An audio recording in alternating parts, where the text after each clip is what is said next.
croire en la parole, en fait d'être des modèles dans vos maisons, dans vos établissements. Qu'est-ce qu'on dit de toi, ma soeur, à l'école? Combien de prénoms tu as? Combien de surnoms tu as? Combien de sobriquets tu as à l'école? On t'appelle à la maison, à l'église chrétienne. À la maison, tu es païenne. À l'église, tu es la prostituée. Et à l'école, tu es la prostituée. Au travail, n'en parlons plus. Où sera ton âme à la fin? Est-ce que tu es sûr que d'autres femmes peuvent être inspirées par toi? D'autres jeunes peuvent être inspirés par toi? Non, bien-aimé dans le Seigneur. Alléluia. C'est impossible, bien-aimé.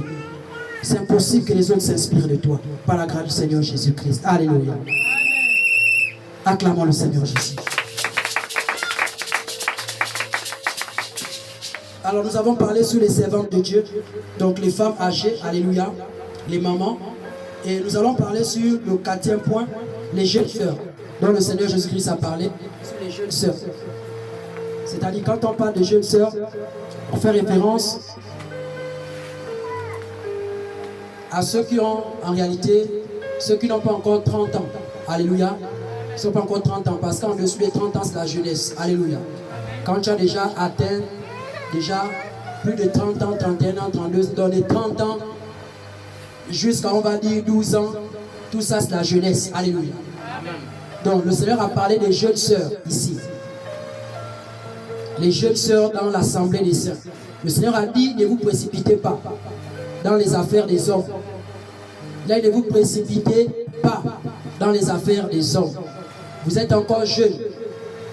Si vous apprenez, faites l'école. Honorez vos pères, honorez vos mères. Honorez la parole de votre Seigneur Jésus-Christ. Servez le Seigneur avec amour. Sanctifiez-vous. Lisez la parole de Dieu. Chaque chose a un temps dans la vie. Alléluia. Chaque chose a un temps dans la vie. Chaque chose a un temps dans la vie. Ne vous précipitez pas. Si vous avez commis des erreurs hier, c'était hier parce que vous n'aviez pas Jésus. Mais aujourd'hui que Jésus vous ait révélé qu'il est la lumière, conformez-vous à la volonté de Dieu. Conformez-vous à la volonté de Dieu. Le copinage, ça ne marche pas en Christ. Copain, copine, il n'y a pas ça en Jésus, ça n'existe pas.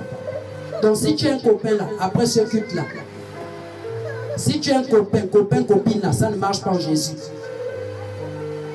Si tu veux garder ce copain, copine là, alors c'est ton fiancé, c'est ta fiancée. Vous arrêtez cette affaire de vous toucher. Vous arrêtez ça. Parce que si vous mourrez dans ça, vous irez en enfer. Jésus n'est pas dans l'impudicité, dans la fornication. Les rapports sexuels avant le mariage, Jésus n'est pas dedans. Vous devez vous garder pur. Parce que vous êtes l'église du Seigneur. Le Saint-Esprit doit vous utiliser. Et pour cela, il faut que votre corps soit pur. Et vous devez comprendre, jeunes sœurs, l'une des portes principales des démons, c'est la sexualité, c'est le sexe. Satan rentre facilement par le sexe, parce que le sexe, c'est un transfert. Ce qui est dans l'homme là, qui te touche là, rentre en toi. Ce qui est en toi, va chez lui. C'est un transfert de sang. Donc si c'est un sorcier, il te transmet ça. Si c'est une sorcière, elle te transmet ça. Si elle a cette malédiction, toi frère, elle va te transmettre ça. Si toi, sœur, tu as tes malédictions, tu vas transférer ça à cet homme. Parce que comme le mariage est beaucoup combattu aujourd'hui. Sur 100% des hommes ou des femmes, moins sont mariés. Plusieurs sont dans la vie de désordre. Parce que le diable rentre par le sexe avant le mariage pour détruire les destinées. On vole les étoiles par le sexe. Voici pourquoi mes jeunes sœurs en Christ, ne soyez pas des hypocrites.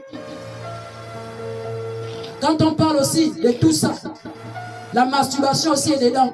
Mais la masturbation aussi, c'est un moyen aussi de faire des rapports sexuels, mais pas avec l'homme, mais avec la main.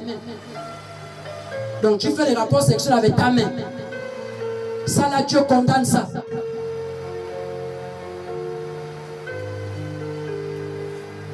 Avec des instruments artificiels. Dieu condamne ça, ma soeur. Tu es chrétienne, abstiens-toi de l'impudicité. Ne te précipite pas, ne convoite pas, sanctifie-toi. Aie une vie de prière, une vie de jeûne, mortifie la chair. C'est vrai, nous sommes sur la terre. À un moment donné, la chair va vouloir dominer. Mais si tu as une vie de prière, si tu as une vie de méditation, une vie d'obéissance, je vous dis la vérité que l'Esprit de Dieu prendra le dessus sur votre chair. Amen. Voici pourquoi Paul a dit fouiller les passions de la jeunesse. C'est les passions de la jeunesse qui amènent, bien aimé, à la distraction.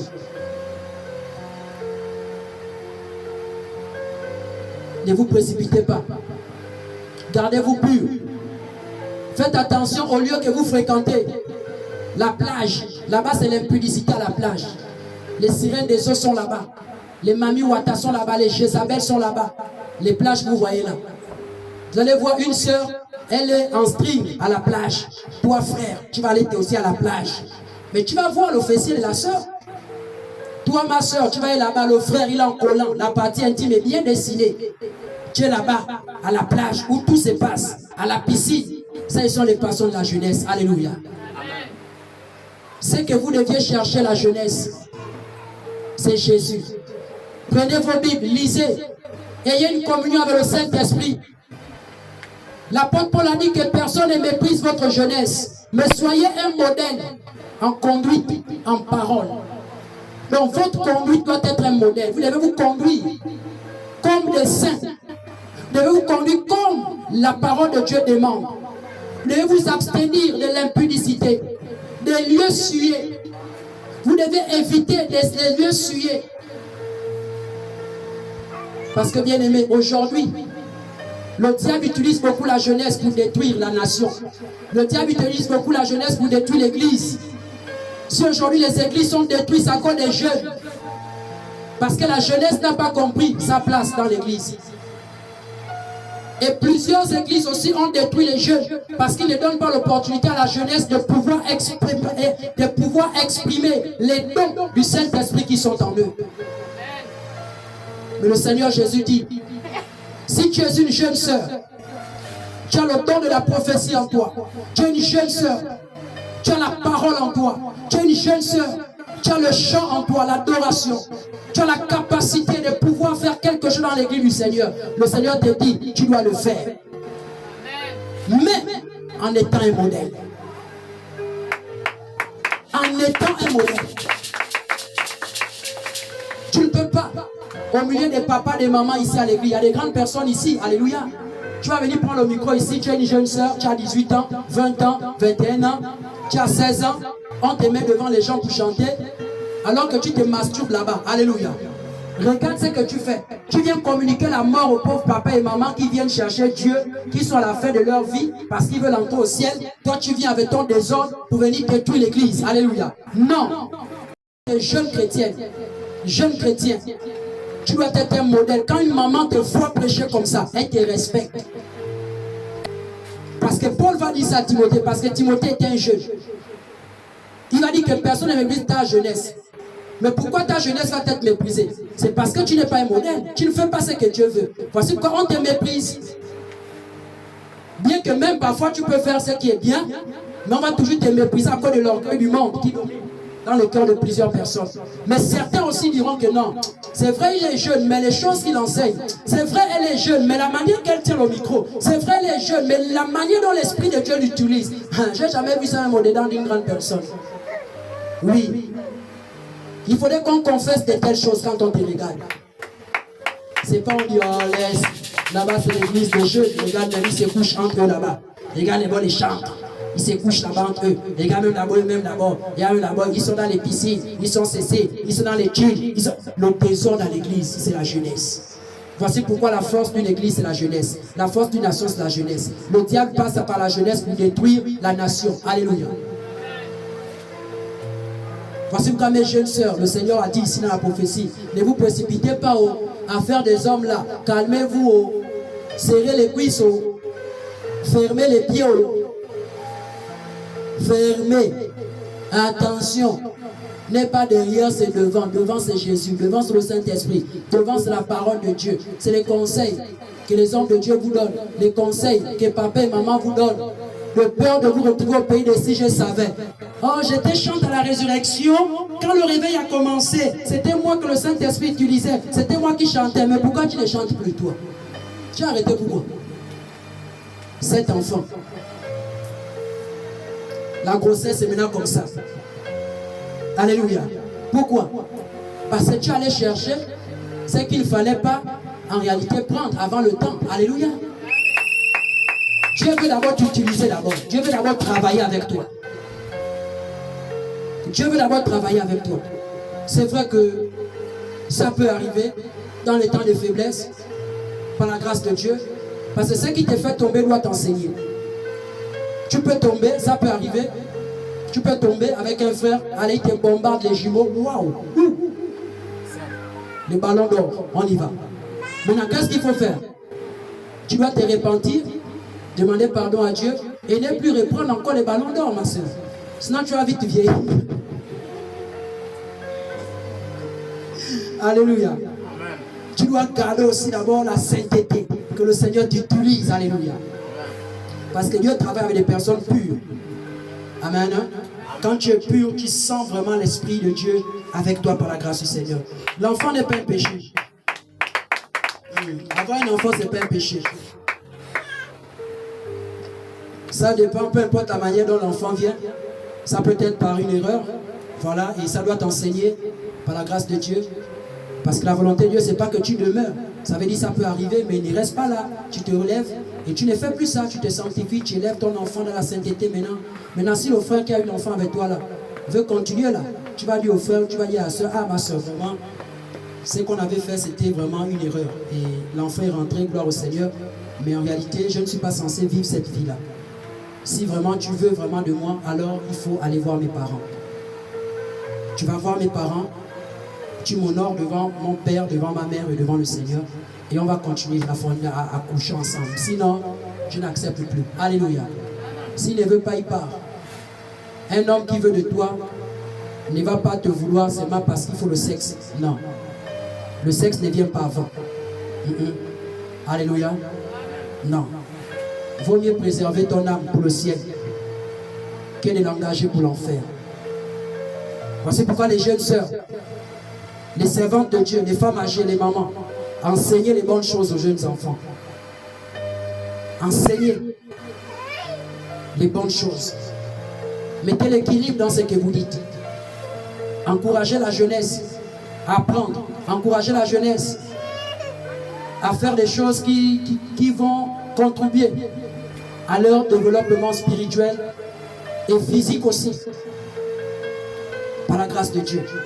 Si tu as un frère qui veut de toi, ce n'est pas aussi sorcier, ce n'est pas mauvais. Mais si tu veux vraiment que le frère soit avec toi, il faut montrer le frère à la famille. Il faut montrer le frère. Il faut l'amener à l'église. Pour qu'on vous encadre, on vous instruit. Alléluia. Parce que c'est ce qui amène aussi parfois quand l'enfant veut déjà peut-être l'enfant, voilà, l'enfant, il y a déjà quelqu'un, on va commencer à, oh non, oh ceci, oh cela. C'est ce qui va amener que les enfants sortent les fenêtres. Alléluia. Ça peut aussi causer ça. L'enfant commence à sortir la fenêtre. Alors, si tu es sage, tu dis, bon, moi je ne peux pas t'interdire. Si tu as quelqu'un, il faut amener la personne ici, il faut qu'on voie la personne, mais seulement, c'est la vie de sanctification. Alléluia. Oui, bien aimé. Avant, nos mamans allaient au mariage à 18 ans, 19 ans, 20 ans. Et ce sont les mariages qui ont duré. Oui, les vrais mariages là, ça a duré. Parce que tu as grandi dans ça, dans le mariage. C'est pas tu vas au mariage à 35 ans, alléluia, 40 ans, 45 ans. Et tu vas vouloir revivre encore les mêmes choses du monde dans le mariage. Non. Si tu as quelqu'un avec toi, on vous encadre, on vous suit. Si tu n'as aussi personne, gloire à Dieu. Reste comme tu es seul. Continue à faire ton école. Continue, voilà, à suivre ton Seigneur. Mais si tu as quelqu'un là, et que tu sais que la personne là, tu l'aimes, tu veux être avec lui, parle à la personne du Seigneur. Ne te sépare pas d'abord parce que non. Il y a la personne qui est mon frère, oui. Moi, j'ai rencontré Jésus. Oh. Moi, Jésus, il est tout pour moi. Et si tu veux qu'on continue ensemble, là, papa, allons à l'église. Et moi, je veux que tu vois mes parents pour qu'on nous encadre. Pour qu'on puisse, demain après-demain, nous marier. Mais si ce n'est pas ça, mon frère, continue ta route. C'est une erreur, on s'est rencontrés, on a fait ce qu'on a fait. Maintenant, aujourd'hui, continue ta route, moi je continue ma route. Alléluia. Et le Seigneur fera grâce. Par la grâce du Seigneur. Alléluia. Vous devez comprendre, mes jeunes sœurs, la marche chrétienne, ce n'est pas l'amusement. Pour que la parole soit efficace dans vos bouches, vous êtes déjà d'abord jeunes, C'est pas facile qu'en étant jeune, on écoute ce que vous dites. Parce qu'on peut facilement vous mépriser. En prêchant l'évangile, en prophétisant, une maman peut dire, ah ça c'est un enfant.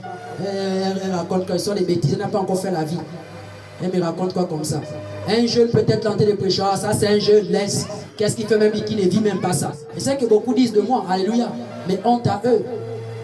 Repentance à eux, alléluia. Chacun est libre de dire ce qu'il pense. Ils ne sont pas là pour... Non, chacun peut dire ce qu'il veut de toi, alléluia. Mais toi tu sais qui tu es devant le Seigneur Jésus-Christ.